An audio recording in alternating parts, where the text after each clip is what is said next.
Hello, and welcome to Tutor Reviews. This is going to be our episode on proteins, part of the overall Foundational Molecules series. To begin, let's talk a little bit about some overall macromolecule vocab. So, first and foremost, a macromolecule is a large polymer. Polymer is a molecule that's composed of repeated subunits, and those repeated subunits are called monomers. Poly meaning many, mono meaning one. Another word that you'll likely see tossed around quite a bit is functional groups. And a functional group is a group with a particular function.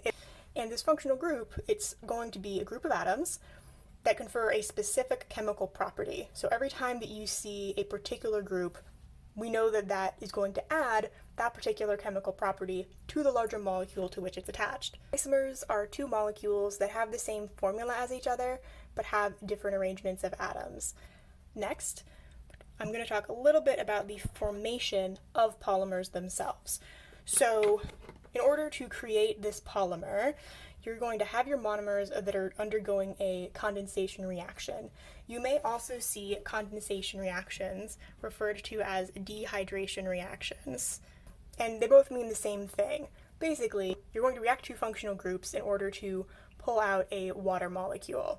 And conversely, you'll frequently see polymers broken back down into their constituent monomers using a hydrolysis reaction. So hydro, water, makes sense. In order to create this polymer, we took out a water, and then lysis, to break apart, we're reacting the polymer with a water molecule in order to break one of those bonds between two monomers.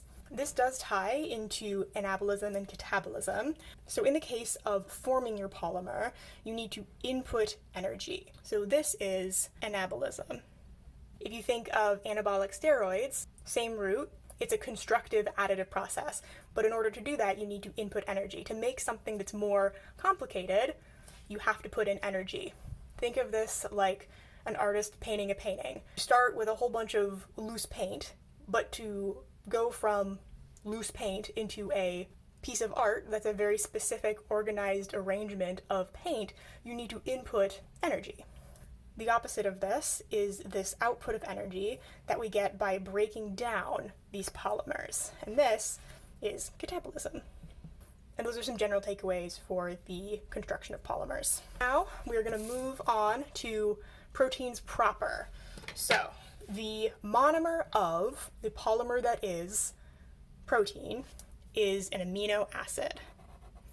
So you will also see amino acids written as peptides.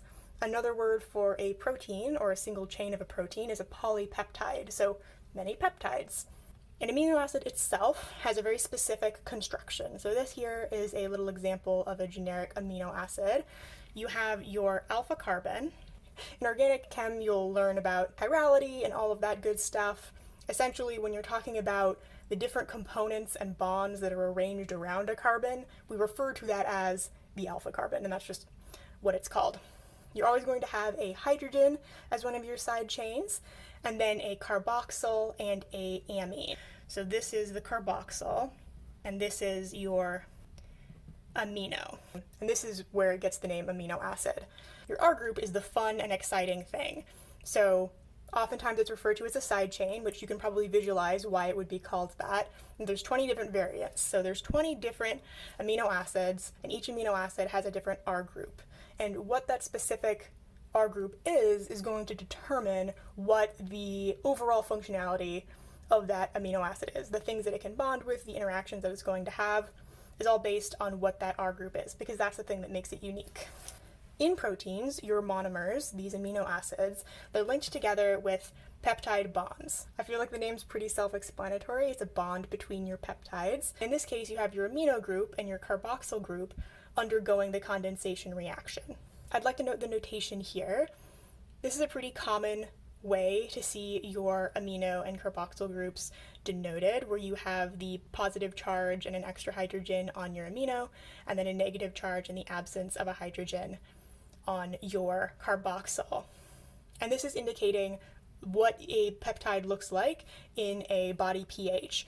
In the aqueous solution of a cell cytoplasm, this is the result of the acid-base reaction that's occurring when you have an amino acid in solution. They're describing the same thing. When you have this reaction, you have your amino acid, and then on the end we have our C-terminus with our COOH, and then on the other end we're going to have the other amino acid, and this has our amino group. And so when these two things react with each other, we are going to kick off an OH here and a hydrogen here, and now we have the H2O that is removed, that comes from that OH and this hydrogen, and we now have created this peptide bond between the two amino acids. Next thing about proteins is the different levels of structure. So this notation with a little degree sign means primary, secondary, and so on. So your primary structure of a polypeptide chain, your primary structure of your protein, is the sequence of the amino acids. So the order that those are in, methionine, thymine, cytosine, whatever, the specific order that those are in, like beads on a string, that is your primary structure. And those are held together with peptide bonds. So if you want to disrupt the primary structure of your protein, you need to disrupt the peptide bonds that are holding those amino acids together.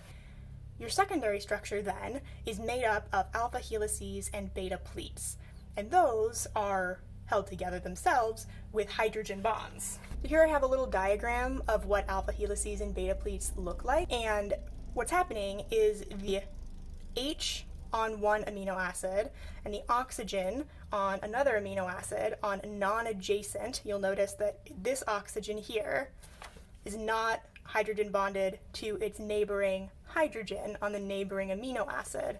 They are reaching over and across your chain, pulling two pieces together at this point. And this interaction is either going to form a helix or it's going to form a pleated formation as those hydrogen bonds are formed. This is something that, because it's hydrogen bonds, it's very acid sensitive.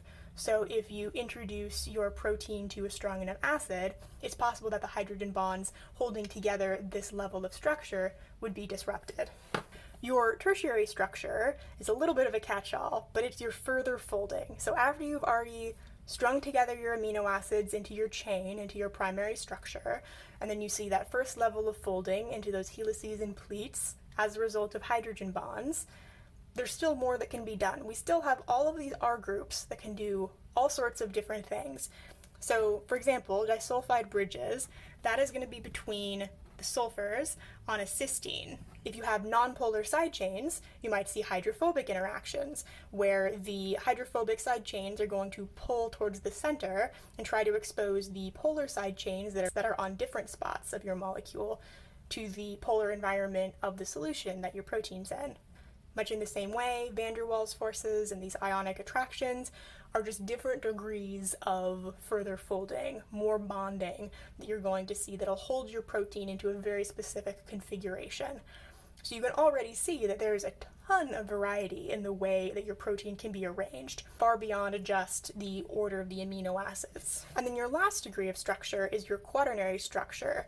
And this is what happens when you have joined subunits. So not every protein has a quaternary structure. If my protein is just one single chain, it doesn't have a quaternary structure.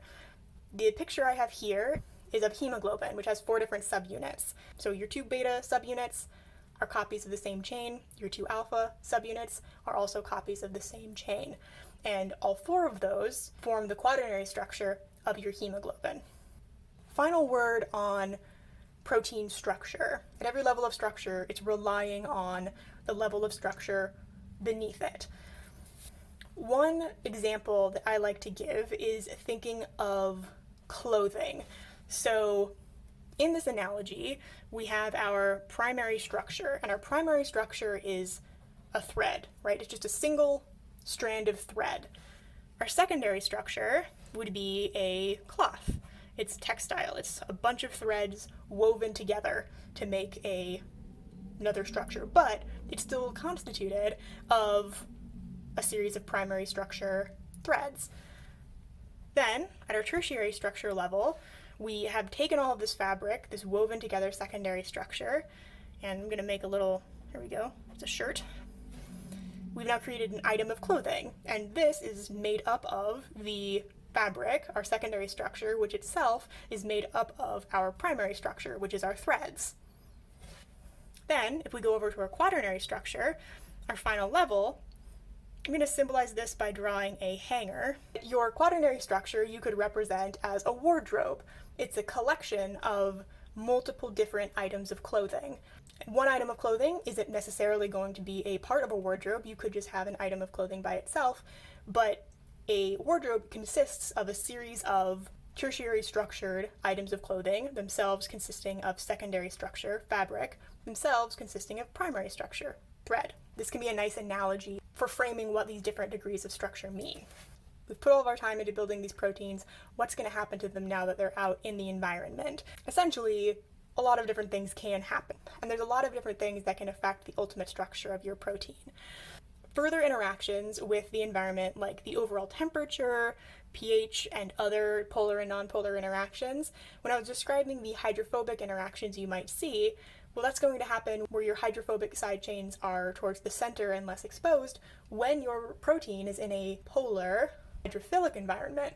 But if you put that protein in a hydrophobic environment, suddenly all of these hydrophilic side chains on the exterior are going to try to move away from that hydrophobic environment, and that's going to change the conformation of your protein. Similarly, your pH, like I mentioned with the secondary structure and your hydrogen bonds, if you put your protein in an environment that's either much more acidic or much more basic, the change in the relative presence of hydrogen ions around it is going to break apart and disrupt that secondary structure. It's going to be much more difficult for it to form hydrogen bonds as it otherwise would. And temperature can also disrupt bonds. For this, I think a good example is of an egg. Let's draw a little egg here, just for fun. We have an egg that has now been cooked. It's going to go from the clear albumin to the opaque once those proteins have been tangled into each other. And that's what it means. When you see that protein mass go from clear to solid, you've loosened up all of your proteins and then they retangle into different conformation. And that change in structure is evident in the opacity of the egg white. You might see binding to additional molecules. So an example of this would be ligands for enzymes, where if I have my protein that typically has this kind of a shape, and I introduce to it an appropriate ligand that it could bind to, it might take on a slightly different change in shape, and I might have a different affinity for other ligands as a result. You can also have slightly more permanent covalent modifications, an example of which would be our hemoglobin. So this is indicating the heme groups, which are kind of cradled in the center of each one of these little subunits. The heme groups are covalently bonded to each one of the subunits, and this gives your hemoglobin molecule the ability to bind to oxygen so that it can be carried through the blood. Finally, as we've just seen, there are a lot of different things that can affect the structure of your protein. But proteins are clearly very crucial to the function of an organism, so we want our proteins to stay in the correct conformation. We want to keep our proteins in the right shape, having the right interactions.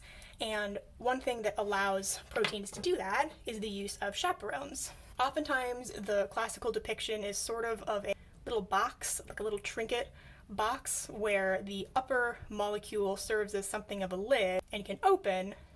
Our denatured protein can then fit inside the chaperone, and then it can close again, and now we have this very contained environment that our protein can react inside of and reach the correct conformation, and the result of that is now a correctly formed protein, which I will depict here with a set of squiggles.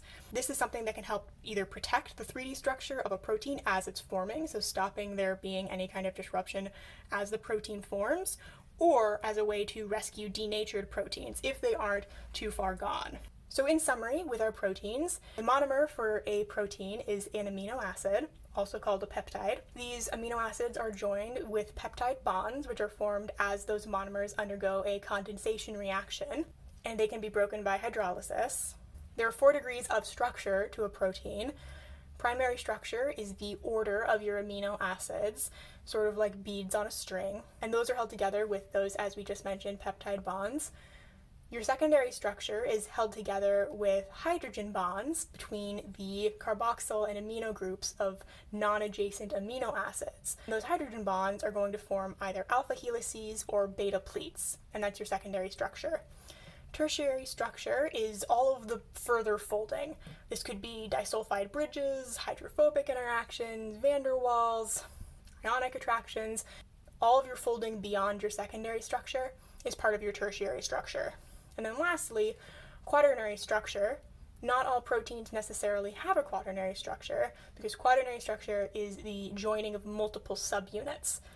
And each one of those subunits is a distinct single polypeptide chain. Lastly, the environment that your protein is in can affect its shape and potentially denature it. Things like temperature and pH, whether it has different nonpolar-polar interactions, can disrupt the bonding that already exists, and they'll disrupt it at different levels of its folding. Proteins can bind to additional molecules, like an enzyme binding to a ligand, or there can be covalent modifications, like heme groups on hemoglobin. And finally, chaperones are a specific type of protein that encapsulates other proteins to protect them as they assemble or help them reassemble after they've been denatured. That's about it for our proteins chapter. As always, if you have questions, please let me know in the comments. Our next section will be over carbohydrates. Until then, thank you very much for watching, and keep on learning.